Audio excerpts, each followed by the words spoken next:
Scott figured that the ranchers and staff were probably holed up in the main operations building. There was no one in sight as they stumbled through the empty streets towards the structure. Twilight had fallen over the town with no respite from the heat. Scott felt a sense of déjà vu as they walked. Deserted town, lights low, unknown dangers. He looked over his shoulder several times to see if the lector was still there. He was aware that there was no reason it wouldn't be, but he couldn't shake the feeling that if he was in deadly danger and there was no escape from it. They were near the first set of holding pens when they heard the shriek. From behind them somewhere, a long, shrill squeal that seemed to echo in the still air rose in pitch and then dwindled into nothing. Not human, whatever it was. Those things in the ship? Scott glanced at Tom. He'd gone a deathly white, his eyes huge in his face. What the fuck? Before Tom could finish, the horrible cry came again. Closer. Gaining. Scott grabbed Tom's arm and they ran for the nearest holding pen. His gut had twisted at the alien scream. This whole thing was some kind of bad dream, one he didn't want to be in anymore. I'd like to wake up now, please. The entry to the pen stood open. They scrambled in just as another long howl came, louder, closer still, and slammed the heavy door shut. Inside, the dark, stuffy room stank of perspiration and rinse shit. At least they seemed to be alone. What are we going to do? Tom managed, his voice nearly a gasp. Scott shook his head, tried to catch his own breath. The only light in the large room came through a row of small, dirty windows set high on one wall. Other than the door they both leaned against, the only other way in was through the loading hatch, which was closed and locked. We're going to stay here, Scott said finally. But the other people must be... Fuck the other people. The other people have guns. You heard the shooting. We don't. Do you want to go back out without a weapon? Another scream from outside. Tom's silence was answer enough. They would wait. If somebody wanted in, they could knock and ask politely, and if the voice wasn't human, they sure as shit weren't going to get an open door. Noguchi sat on her bed and stared at the floor, one shaky hand on her forehead. She didn't feel much of anything. At first there had been a huge sadness, but it had been replaced with a kind of dull acceptance. Hiroki was dead. He and the others had sacrificed themselves for the rest of the colony, and she had failed to use the time he had bought for them. She had failed at everything. Part of her mind kept shouting at her, organize, get this under control, get yourself together. It was the same voice that had pushed her through most of her life, the driver of the strong Machiko, who allowed her to hold her head up. It clamoured in her thoughts now, directed her to get up now, and get going. But she let it run herself in circles. Where was there to go? Noguchi felt as if she had been sitting there for hours, but she knew it had only been a few minutes. Funny, all she really wanted to do was lie down and sleep until she woke up at home, on Earth, back in the tiny apartment she'd left 1,000,000 years before. Would that be so bad?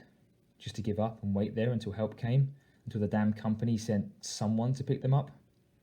They could probably hold out, just do some heavy reinforcing of the locks and then sit tight. Maybe she could even stay here, in her room. The people downstairs could make do without her. They would figure out somehow. Hide away, do nothing, wait. Yes, that felt right. Ms. Noguchi? A soft voice crackled over her comm. Noguchi felt her stomach tighten at the sound. Why did they need her? It wasn't fair. She couldn't run a battle. She was an overseer, for Christ's sake. Ms. Noguchi, this is Weaver. The hesitant voice called again. Noguchi sighed. Yes, what is it? It didn't matter. None of it did. I'm sorry to interrupt or anything. I know you and Mr. Shimura were friends, and I'm sorry to bother. What? She wanted to feel angry, but there was still nothing. There's something you should see. I could transfer it to your screen. It's the feed room from the security cam on the southwest side of the tower. It's dark, though I've boosted the gain. I guess there are a lot of lights out over there. Noguchi turned wearily and looked at the console on her wall, already sorry she admitted to being there. Fuck these people. They didn't even like her. What did they expect? Why did she have to take care of them? Why her? The screen snapped on. It was a bonfire. At first, Noguchi didn't recognize that it was a picture from anywhere on Ryushi. She was reminded of old hollows that she had seen of Earth, of tribal dancing, ritual stuff. But the dancers were the warriors, the dragons. Well, no, not really dragons, aliens. There were 5 or 6 of them, the creatures who had killed Hiroki and the others. They ran and stumbled and jumped high in the air all around the fire, which was probably built with debris from the West Lock. Sparks flew, flame cracked, and rose into the early evening sky as the aliens danced and circled, and they carried spears. There was no audio, but Noguchi could imagine the howls of victory. For the spears they held high in the air were decorated with their conquests. As she watched, one of the warriors danced past the cam with one of the black nightmare bug skulls jammed onto the point of his spear. And the next warrior... She looked quickly away, then returned her gaze to the screen. She didn't want to believe what she had seen, but it was true. Fuzzy and distorted by the heat and bad lighting, but there. Hiroki's decapitated head on the tip of the creature's spear, the sharp, bladed end running through his neck and out of his mouth. For just a moment she thought she might vomit. The alien creature danced from view, but Noguchi had seen what she had seen and what she needed to see. The nausea passed. Something new. Some new feeling was filling her up. It wasn't sorrow or sickness, although she felt both of those things. No, it was dark and solid and throbbing, like a huge black machine had started running deep inside her, at the core of her being.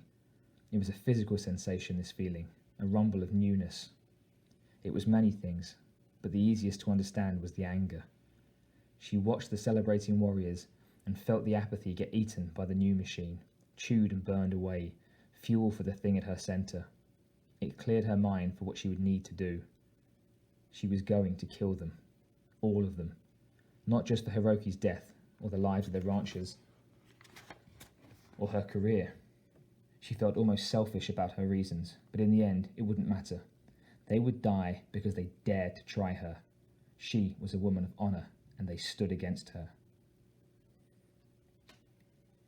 Roth and Kathy stood near the table where Spanner sat, Noguchi's gun in front of him. A lot of the others watched also, although there were really not much to see. Spanner had already filled 8 speed loaders and was working on his 9th.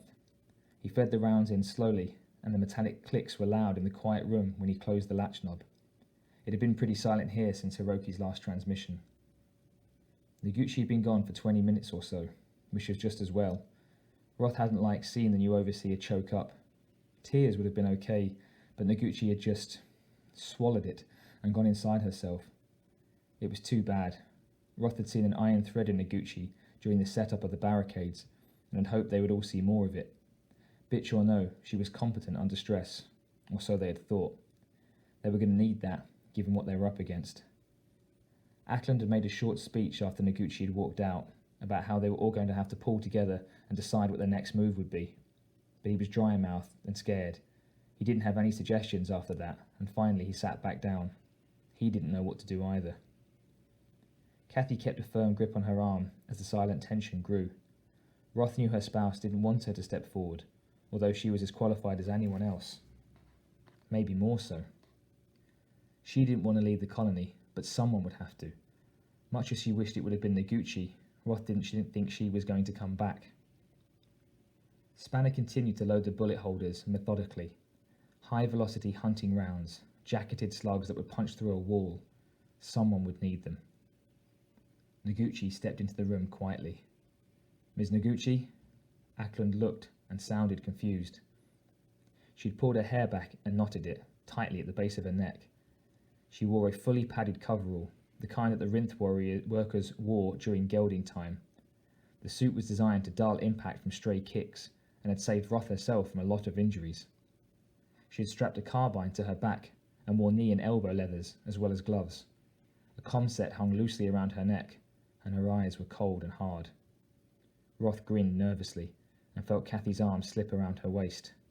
Noguchi was back, and looked like a woman to reckon with.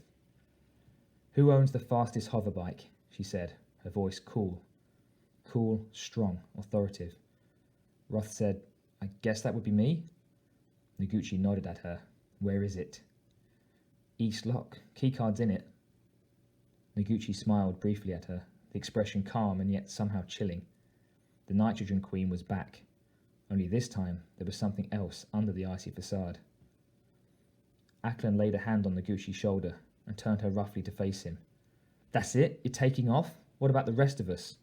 His voice was heavy with anger. His composure blustery. I thought you were supposed to be in charge. Where's your sense of responsibility? Noguchi took a deep breath, and then she punched Ackland low in the gut. Hard.